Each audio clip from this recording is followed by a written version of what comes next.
Фискалните инспектори на Националната агенция за приходите извършиха проверки в търговски обекти на събора в Пловдивското село Искра и фестивала на народната носия в град Жеравна, които се проведоха през уикенда. Само за 2 дни данъчните са инспектирали общо 17 заведения, магазинчета, сергии и каравани.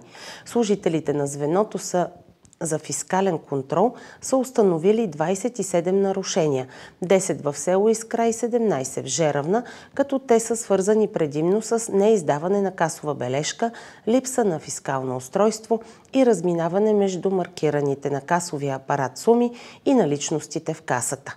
В рамките на контролната кампания служителите на НАП са извършили явни и тайни наблюдения, като в проверките се е включил и така наречения таен клиент, чрез който безспорно е установено, че част от търговците не издават документи за извършените продажби.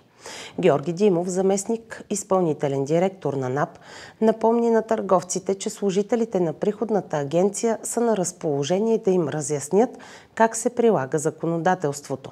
Той заяви още, че агенцията ще бъде безкомпромисна при опитите да се укриват приходи и призова потребителите да изискват своя касов бон.